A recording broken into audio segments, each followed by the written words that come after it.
Hello, good evening. I'm Oral Gibbes, and welcome to Oral Gibbes Live. And with me this evening is the president of the Windward Islands Teachers Union, Mrs. Claire Elshot. How are you doing, ma'am? I'm fine, thank you, and good evening to your viewers. Well, thank you for accepting the invitation. I know you've been president of the Week 2 Union for many years and fighting for the workers, not only teachers, but even every citizen in Martin. Yes, that is so true. And I was just re-elected on March the 10th of this year. I was just re-elected. Congratulations. Thank you so much. So by the time I'm in the next 3 years that I'm representing, it would then complete a cycle of being president for 25 years. And what the good thing is that sometimes people say, well, this person is there so long, etc. But in your case, you're not only there long, but you've been very effective and successful in representing your membership. Definitely, because only who is in the kitchen feels the heat and knows the heat. So basically, once you're a teacher, you feel when the shoe is actually too tight, and you know exactly what is needed to improve your profession so that the young persons now going into that profession can have also better benefits to look forward to. You know, the last time you were here, you remember you spoke about English in the primary schools, government schools, and then the secondary school that government had no school. That was quite interesting because a lot of people were not aware of that. Well, this is why we have these programs to share the information and show where we are lacking in the system. And it is very important to show that part because government subsidizes education, but at the end of the 6th grade, when they do the FBE Group 8 exit exam, then it's the parents that has to shop around now and beg other school boards, you know, for a chance for their children. So it's like the children, the students of public school becomes second-class students when they are looking for place at the secondary schools, because the Catholic schools have their Catholic secondary schools. You know, look, the MAC just established 2 to 3 years ago their secondary school, also high school, and there you are. As government, you don't have a secondary English high school for your 4 or 5 elementary school students to be able to flow into. So now, are you happy that the Milton Peters College will be starting the English stream this coming August? Well, that is a partial solution. That is not a full solution. They are starting something that whenever you start, you need to see it grow still and become effective. So it is probably a start in the positive direction. But again, why should we leave the Dutch schools shrink and become obsolete at a given point in time? Because if you look good, the top part of our Dutch schools are shrinking. We should have efforts to be able to flow more students into the HAVO-VWO and have them be the ones to study what our community still has in Dutch, which are the laws, the legal system, the judges, and the court system. We should be able to provide more expertise coming out of those levels. So because the top level is shrinking, then we will have an effect where you see that the PSVE type of streams, they are getting broader. They don't have enough space. And which level is the level that they are going to provide in English? Is it going to be academic CXC, or is it going to be the PSVE, which is then the door to NIPA, or to the SPO's programs? Is it going to be a preparatory, secondary, vocational education stream? I don't know as yet because I have not received all that information from the school board. But once I research it, I'm more than willing to come and have it discussed again.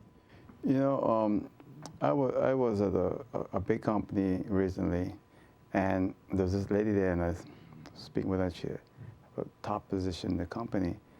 And she says to me, you know, one of the reasons why she's holding that position is because that company needs her because she's very fluent in the Dutch language. Of course, because And she's not from Smyrna, by the way.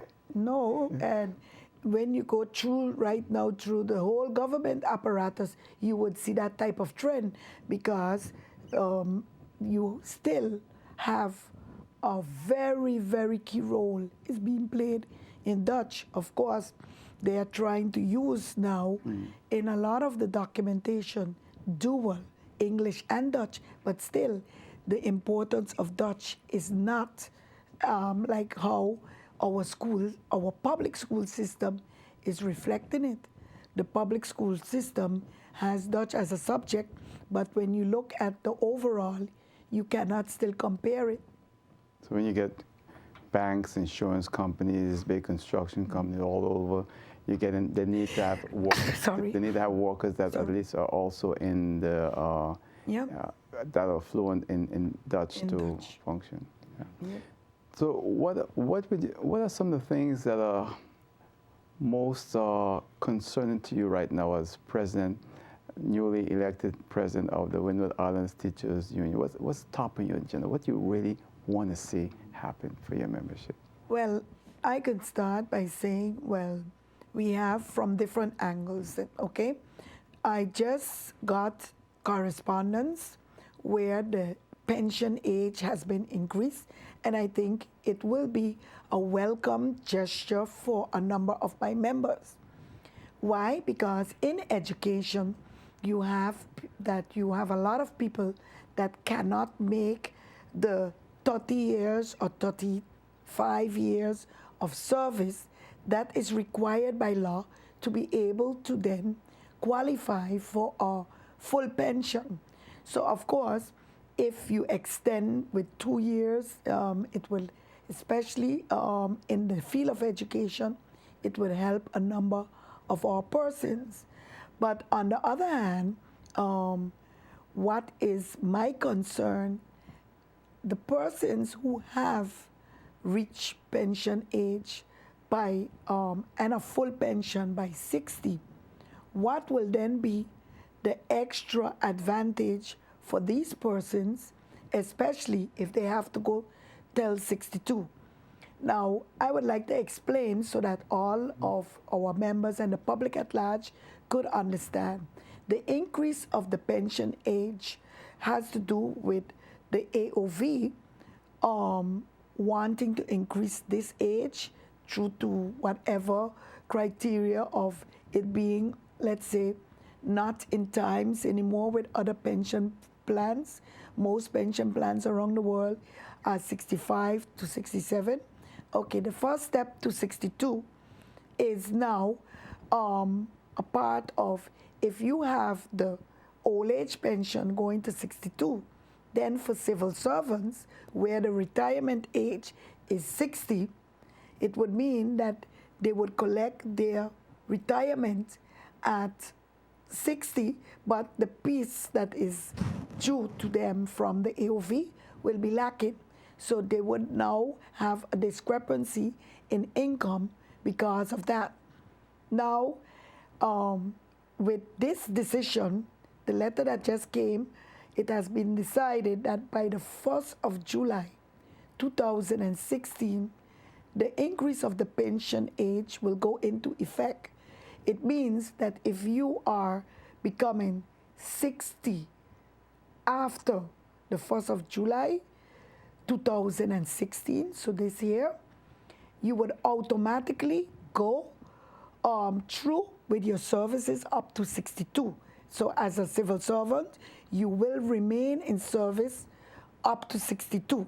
However, for the persons that are 58 or 59, there is a what they would call in Dutch overgangsregeling, in English a transitional type of arrangement. And the transitional arrangement entails that it is up to the individual person that is 58 years of age by the 1st of July 2016 or 59, it is up to them to make a decision. If they still feel that they would go on pension at age 60, they would have to make a decision. Anytime they feel it fit, also up to 62, they can still go. In between, let's say 60 to 62, at any given point in time, they have the rights to still say, well, you know what, I want to go on pension. The only thing is that they have to be very aware of the fact that they need to give 6 months notice so that letters, ontslagbesluiten, so your termination, the termination resolution, and those preparatory work can be done so that, you know, once you make the decision, you can have everything in place. Now, that is standard if a person decides that, okay, 58, 59, I'm still going to retire before 62. But if they don't make that decision, it means that that person is going to continue to 62. Now, as a union, my concern is if that person had a full pension or was entitled to a full pension in pay at age 60 by the old law, since the age is going to increase, yes, you will give me now or give that person 2 years extra, but what would that mean in dollars and cents? Would it mean that that person, based on the payroll system, is going to continue to contribute the 2% bill up in their pension on a monthly basis? So which means at the end of the ride at 62, they would have more than it is required by law. So they would have build up more, but then are they going to be compensated? Or is it so that they would get a restitution of their monies, or would it be stopped? That is the clarity that needs to be presented to my members. Would their pension deduction be stopped since they would not be paying them out anything more? Or is it just like how it's optional? Would it be an option for the person to say, well, you continue to take out 2 years longer, but at the end of the ride, I don't want 67 point something percent, because it is not even a full 70% of your salary. It is something like 67.79%. I would like to have my 2 years bill up reflected in my pension, so then I would really be able to collect like 71% of my last salary instead of 67%. You think they'll go for that? Because even if they don't go for that, they would have to make a decision. What are they going to do? If you don't want to pay me out, well then my premiums should stop, and the contribution that I am making at that time should not be deducted anymore from my salary. So for the next 2 years, I can enjoy that extra also as purchasing power. Let's make a little distinction here for the sake of the viewers, that you're president of the Windward Islands Teachers Union, and when they hear you speak about a pension, you speak about a pension where your membership is paying into for a period of that is regulated by law, 30 or 35 years? For 30 for those that were members before it became compulsory on the 1st of January 1998. Okay. And those that became, when it became compulsory, it is 35 years.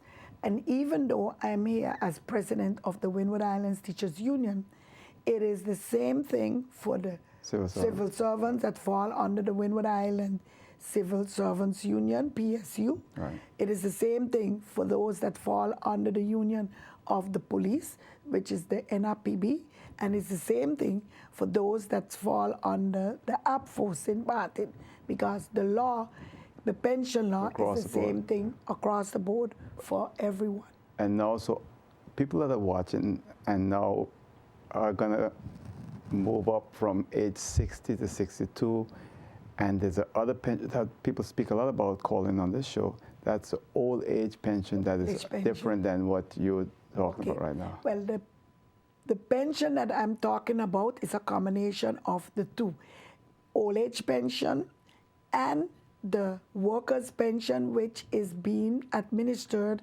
and administrated by the General Pension Fund of St. Martin, APS. So the APS is who would then deal with that. So to avoid that gap of 2 years, so you'll go to the APS at age 60 and then go to the SZV at age 62 to collect that. And not that alone, the fact that though the AOV pension has been franchised with the APS pension for civil servants. What does the franchise mean? A couple of years ago, when they did the franchise, when the Netherlands Antilles were going through some financial problems, the franchise means that no longer would you get the SZV pension on top of your 70%. Really? No, really. So they franchise it, and it means that now the AOV pension, together with your APS pension, that will make your full pension. You understand? But, you think, is that fair to your membership in civil service? They franchise it, and the way they explain is that there is some deduction in when you're paying the premium, some deduction is made. Because formerly, before that franchise, all the pensioners used to collect their full pension, which was then somewhere around 70%, of course, from the General Pension Fund of the Netherlands Antilles, the APNA. And on top of that, they used to collect their old age pension. So whatever their workers' pension was, in addition to that, they used to get their old age pension. That is not the case anymore. It is lumped together. That is what they call, in their terms, the franchise, the franchisor. So the franchisor is already giving you that discrepancy, and that's why the two age had to be harmonized. The increase had to be done simultaneously at both instances so that you don't have that my members would be negatively impacted. But in addition to that, remember, a lot of persons that are now 58 and 59, they have bought back years to make sure that when they reach 60, they have what it requires to get their full pension at APS. Now, please explain that one. Please explain, because there could be two ways that make that possible, right? Yes. Well, the possibility of buying back, it means that when you become a member of the pension fund, and it was not at age 25 or when you started to work, the period that you started to work, you can buy in via an in-cope or buyback agreement. Now, that buyback agreement is also administered it is being done by the APS. They have all those agreements, and they would make sure then that with that buying back, so a fraction you pay over the remaining term when you're going to be active. Once you're buying back, they make the calculation so it can be different from everybody, because it depends the amount of years that you're buying back and the height of your salary now. Probably at that time your salary was not that high, but they're taking it from your salary now. And that period... It becomes more expensive. Yes, it becomes more expensive. And the period that you're buying back is also, it is also administered within, so that you know. So if you have gone through that and you're buying back, how would it affect the increase to 62?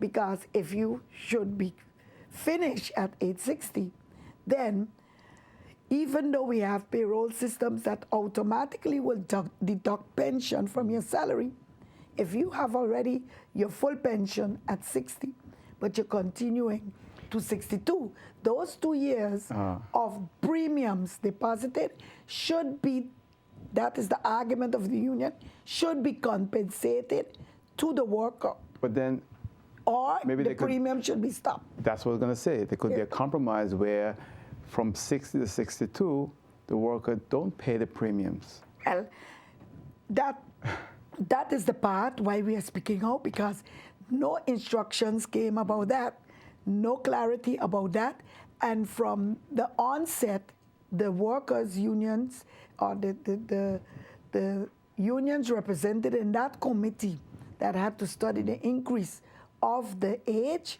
Of course, we spoke about the people that are 58 and 59. That was taken up in the law. We see that it's there, it's taken up. But the part about compensating that group of persons with higher pension, it's not mentioned. So we cannot leave it go or fall on deaf ears. So what are you going to do next? What's your plan? Well, as joint unions, we plan to address it to the Prime Minister.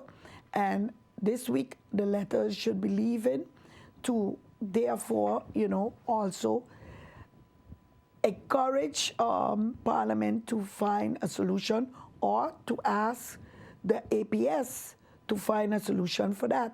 You need to give clear-cut instructions, because remember, school boards and the government, they work with a payroll system that everything is already automatically there. And if they're not instructed, they're not going to remove that code from certain individual, pay slips. They have to be instructed as such, so that we can have, that type of information, and people can know. Because if I know that I am paying for something, but I'm going to benefit from it at 62, I would not mind. But if I'm going to pay for something that I'm not going to benefit, that sounds a little like, something that is not good. You're being ripped off in a way. Something like that. I didn't want to use that word, but I want to say it's not good, and it's not a good feeling. The reason why I say that, imagine if you're a teacher or civil servant and your salary is high, then your premiums are also high. Yes, because you contribute as a teacher 8% to this, and the government contributes 12%. Probably it will be a saving for them too if they would stop taking the premium after 60 for certain people that have full pension already built up. But those that don't have, of course, they would have that 2 extra years built up. I'm gonna ask you, because for the average person watching and listening to this, it could be a little confusing. What you're here saying is that for your membership and other civil servants, is that if they reach the required amount of years at age 60 and they're still working until age 62, that you would like to see a stop in payment of premiums for those who qualify for that period of time than to have them pay for the next 2 years? It's either a decision of either they stop the premiums, or that it take along these additional, so that it is compensated to them at 62 for their 2 years additional. So it would be like 71% or 73%. It will bring them to 71% more or less, instead of 70. the 67, because usually they would say, oh, you're going to get 70% of your last salary, but it's never 70. If you look at the pensioenbericht, it is saying clearly 67 points. Why is that? Something. Because, of course, pension has these formulas, and they have their calculation methods that only they understands clearly. So therefore, it is what they are telling you is what has to be accepted in the long run. But you as a member, what you tell them, they have to accept too. And as a union, what you tell them. Because if I'm here saying, okay, you're carrying up the age, but for persons that have already paid full and would have been entitled to a full pension at 60, what are you going to do with those persons You cannot continue to collect 2 years extra in premiums and just push it in your pocket and don't give them nothing in return. So the return would either be you stop the premiums at 60 and they continue to 62 without paying extra premiums, or if they continue paying extra premiums, you pay them extra monies. They're saying, but why don't Claire leave us alone? Well, it's because Claire feels clearly that a pension should have, my members on pension should have enough purchasing power to be able to live a decent life after having worked hard. So they should be able to benefit from each and every, how will you say, sweat that they have contributed in this community. And I don't see that as something. Your membership, right? Pardon? You're looking for the best Yes, best for my membership, and I don't see that it is something where Claire is being unreasonable. I think people have made their contribution, and if it's not a gift, it is premiums that you're paying. And when you are paying premiums, you want something in return. You know, it's just like an insurance of a car.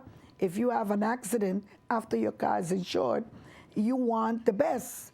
If you have a new brand car, you know, certain cases you even don't want it repaired. You want a new brand car back. Let me ask you this. What happens when a teacher passes away just before pensionable age? Does the family get anything for all of the years that was paid in? Well, it all depends. If the teacher has a wife, a spouse, the spouse is going to get widows or widower pension both ways. So women give the men their pension and men give women their pension. And if they have children going to school under the law and they have a certain age, they are under 27, the children are 26, the children would get also orphanage or half orphanage pension. So the family members are also insured with you. The truth of the matter is, if it is a member that don't have a spouse or children, the money stays in the pot. No family members can touch that, what they have contributed. The person passed on before 60 and the money stays in. So, and that is why I'm going a little further based on time to say, it is our money. They only would tell us from a pension fund perspective that, for them to be able to pay out and keep the funds, healthy for the next 10 years, they need to increase this or increase that. But we never get a financial picture of how much money stay back based on people that pass away. That's not important either. But that's important too, in a way. In the sense of if the money stayed in there, we need to have it reinvested locally. According to the law, pension funds should reinvest to be able to guarantee that you can pay out pensions. You have to reinvest a certain percentage locally, another certain percentage internationally, so that, and then you have your cash flow to pay those that are on pension now. But I saw the local. Yeah. Pardon? I saw a parliament meeting a few months ago where they were discussing that and saying that local investment was kind of risky. Yeah, well, it got to become a kind of risky if their local investment is invested in the government building, invested in Mary's Francie. Yes, that can become kind of risky. What we want to see, APS has to create the structure, because I still can't understand how they can invest without having a structure in place. But they have to create the structure to invest in me and my members, because it is our money and we would like to have it invested in us, the human resources, the people of St. Martin. We need to push the point as unions where APS is going to, whether they purchase the land and build the houses, or they give the mortgages, where they can give mortgages at an affordable price for our members to be able to do what they have to do. A mortgage too, not for 30 years, the whole amount of period, or 35 years that you have to be in the funds. A mortgage for 20 years, a mortgage for 25 years. Some things of the sort we need to see coming out, where young people, and young people can, they can, invest in building their homes, and also paying and, farming their families. Let me ask you this, Officer Elshot. As president of the Windward Islands Teachers Union, do you get a chance to meet and speak with the management of APS? Yes, we had a meeting after they purchased the Mary's Francis estate. Yeah. We had a meeting as unions with them, and of course this was brought forward, and we are now a year or two further. It's sitting there. We know that Mary's Francis has had some damages with Mr. Gonzalo as hurricane. We don't know the current state of affairs. So via the advisory body in the civil servants cases, which is the GOA, we have requested to have a next meeting to update us, because of course I would not rest, and that's why it's very important, though, that I was re-elected, because I can continue with current issues. I would not leave it rest until I see, for example, one of the properties that has been bought in Cahill turn into a housing project for civil servants and their families. Because I'm noticing that Is that Belvedere, intention that they're saying? that's my intention, and I should be the government, not true? Yeah. The people, we the people are the government. So if we continue to leave the intention of that property be for it to become, let's say, a jail or jail for young people, then we busy actually sending our youth to jail. But if we stay on the ship and say, well, we would like it to be a residential, it's flat and nice, let it be a residential area for families, then you can create better, structures for families, and they can take care of themselves and have something actually for them and their children. But I understand that the pension fund received the property for a guilder, so they should invest there now. Well, that is why I'm bringing it out publicly, because my eyes are here, and that is what I would like to see. And basically, based on the law, that the pension fund has to reinvest locally. They can call it as risky as they want. If the banks, the commercial banks, can invest locally, our pension fund, our money have to be a certain part, I'm not saying all, a certain part has to be reinvested locally, especially in the form of given mortgages. But I'm sure you will want to see those mortgages with interest rates that are lower than the commercial banks. Definitely, interest rates that are lower than commercial banks. And the next thing that, believe you me, I don't understand what is happening, because when I qualified for that mortgage in Curacao by the Central Bank, what happened is life insurance and risk insurance were included in the payoff amount. It baffles me, and I cannot understand why only in St. Martin the monthly payment do not incorporate your insurances. So people have to come up with a big capital on a yearly basis for the life insurance and also for the property insurance. I don't know exactly if it's fire or it's fire and how you would say hurricane. Yeah, comprehensive. Yes, a whole homeowners comprehensive. Homeowners, but why is that outside of the So you want to see it included in the yes, in affordable rate, the monthly rate. Why is that outside, and that people actually find themselves in all these difficult situations after? Because after getting the mortgage way on a monthly basis, it is deducted from your salary. In addition to that, you have to find on a yearly basis monies to cover the premiums of a life insurance and of the homeowner's comprehensive insurance. If they combine those two and divide it over 12 months, they can include that in the mortgage, and it will help the members. But what I'm trying to say, Oral, is also that they should be able to come up with cheaper insurances, more affordable insurances, because of course you can combine it, but if you combine it and it's going to make your monthly payment so much higher, then you're back to square one. So I see a point. You're also looking for a competitive rate when it comes to the insurance premiums. Of course, exactly. Another issue was the cost of living. Yes.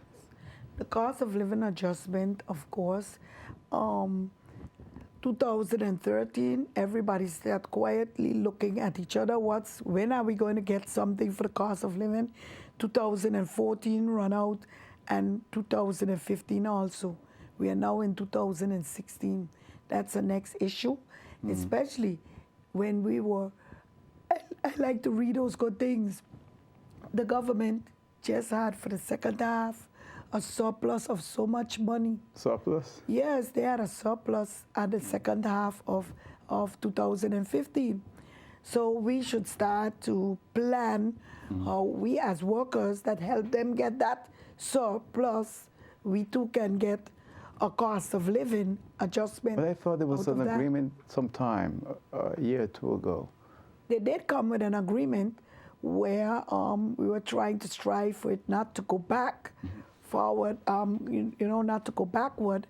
And that's how from 2007, it got paid up to 2011. Oh. And then 2012, also we had the issue where the cost of living was high, and they paid 50% and promised they was going to pay the other 50%, which never happened. But that is history. You're going to let it go? Because of some technical reasons, we might have to leave it go. Oh, okay. So then we would now start afresh and say, well, let's look at 2013, 14, and 15. But you know, with Elshot, I don't know if you've listened to the Minister of Finance recently. No, because the Minister of Finance already published in the newspaper saying they had a good, and he has a balanced budget. And it's a shotgun budget. Yes, but as short term as it was passed. And I like when budgets are good and budgets doesn't have deficits, because it means we're going to have a next, that short term budget is going to show us that we're going to have a next first half of 2016 with a surplus. Things are going well for the government. So you're demanding your fair share for your membership? Yeah, definitely. Things are going well, and we got to make it happen. Once things are going well, when things are not going well, they put their hands in our pockets and ask us to contribute. I have contributed a number of years towards the government's financial crisis.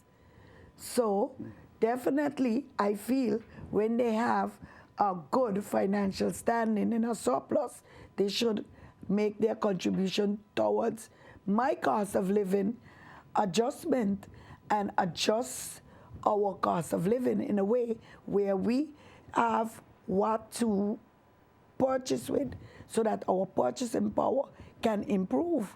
There's nothing wrong with that. As a good employer, you take care of your workers. I don't think the average person realizes the struggle of the workers on this island. If you go back all up into the 80s, you remember in the 80s when they had the 10% additional deduction from your salary. From the salaries. And you know, it's been very difficult in the last 30 years. I went through that. I was living in Curacao then, and at that time we had our Prime Minister Maria Liberia Peters. When she came to the television with her hair tie up, you could see it was like mother in trouble, and she's asking her civil servants to contribute. So at this point in time, probably I should have had my hair a little tie up to ask the government to also make their contribution.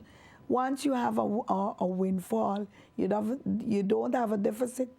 You don't have to use all, but at least give us a little change in our pocket, because to be quite honest, we have broken down as civil servants to the fact that we don't get, for December, we don't get a bonus anymore. It is only, we have to actually get a government so far to say, Lord, even if it's those on the lower scale, and guess what? Up to scale 3 or 5, one of those scales, they give a little stipend too, that you can only buy, yes, a ham and a turkey. But we have been so cooperative with the government in that case, because in the private sector, all those that I know, my other friends in the public sector, they get a whole 13th month, a bonus, a 13th month. So if you see that we don't get Christmas bonus and, other things, for example, the vacation allowance on almost all the other islands comprising of the Kingdom of the Netherlands, they are at 8% vacation allowance of your year's salary. We are still in St. Martin at 6%. That is 2% short. They have requested us as teachers, when we send in the proposal, okay, well, you cannot do it for the teachers alone without the civil servants. So let's hold on until we are negotiating, because the government was looking at that time into negotiating a CLA for civil servants, and then we would, negotiate that. We just saw last month, earlier this month, where the union in Curacao had to protest and down tools to be able to demand certain things with the CLA. A CLA, negotiating a CLA is not easy, but still, they would make it sound to you as if, okay, that'll be the way forward. And we are here now, after 10-10-10, we are now 6 years, and we cannot see the structures yet being put in place, because everybody becomes quiet and complacent. And when you see the teachers start to beat the drums and start to step up their actions and say, what's happening? Then the teachers' union would song as if they are the troublemakers in the pack, but it's not like that. It is just that everything that you're being promised, sometimes you really have to go out and make noise for them to be able to comply. I don't know if you've heard the Minister of Finance again here in this program. In fact, after that program was aired, I got a lot of calls from a lot of people, because the finance minister was speaking about someone in his ministry, explaining to him about the quotas after 10-10-10 to hire civil servants, and that the government hired a number of civil servants that could not do the work, and they are not trainable. And a lot of people were surprised. And he said, this is across the board in the civil service. That was very surprising to me, because you don't hire people that can't do the job to start with. And even if once you got, because constantly things are changing. And once things are changing, it is your, as government, it is your task to retrain your staff.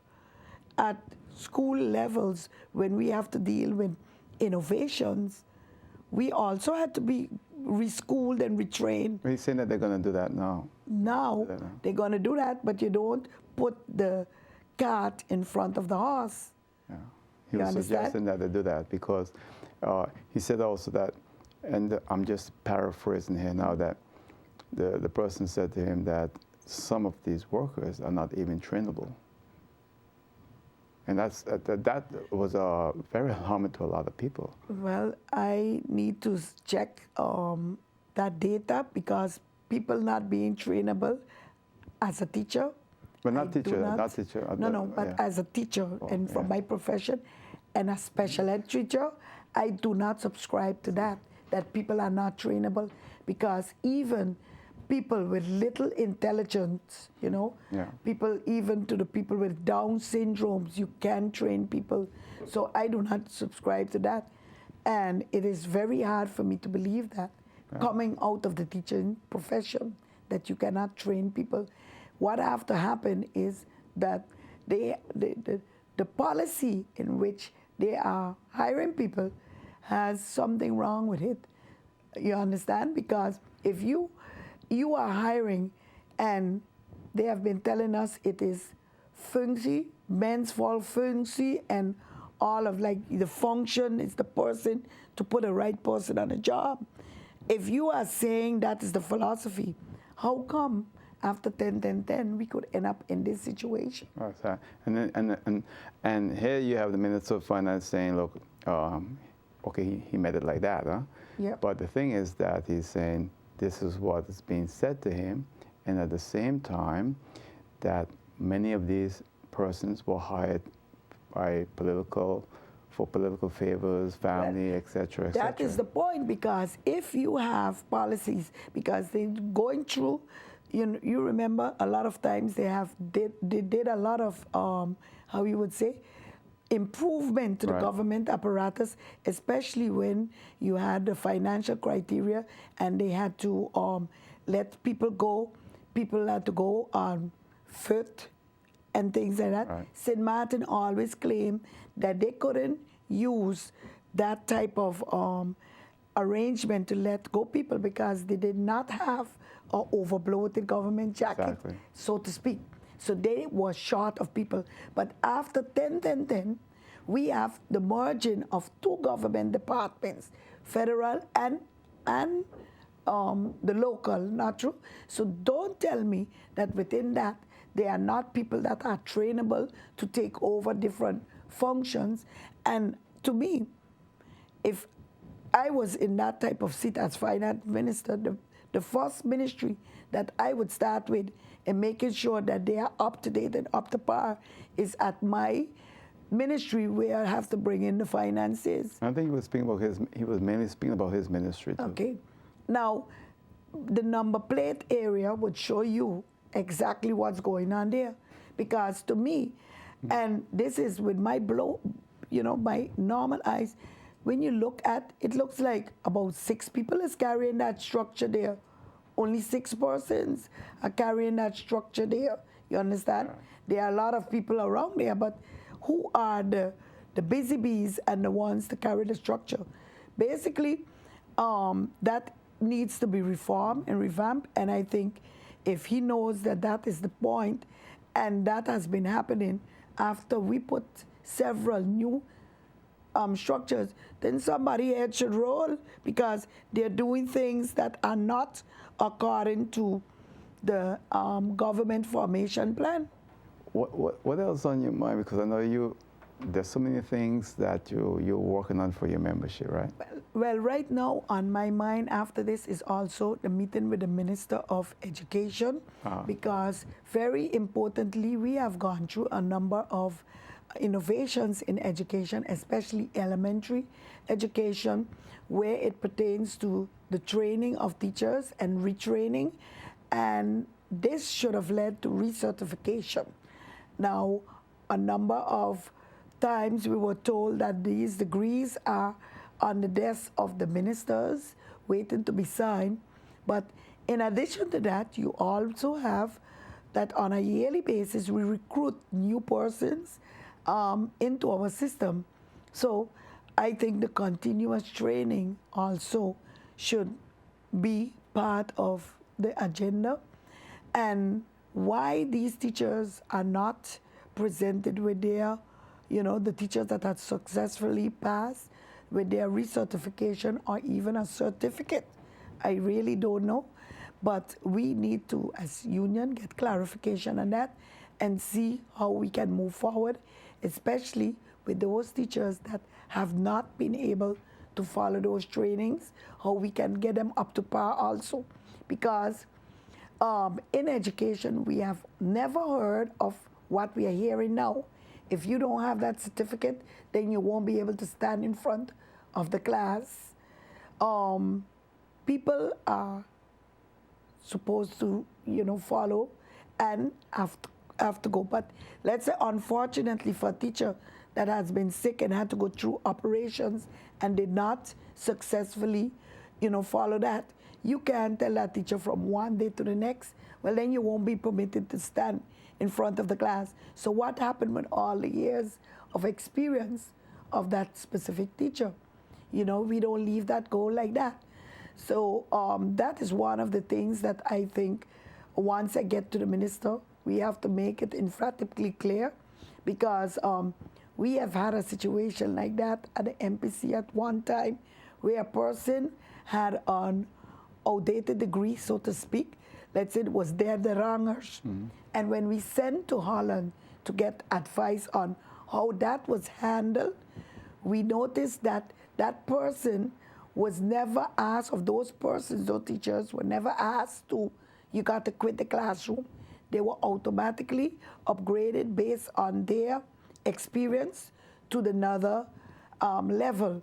And today, I'm proud to see that that person is now on the island enjoying again their pension, because it was a person with a lot of experience, did a lot of good things here, contributed a lot in education, and it would have been a pity just because he studied in the wrong time, for example, to say, put him aside. So he was permitted to continue until he reached pension age, and now he lives in Holland and comes to the island. I met him at the post office here just earlier this month.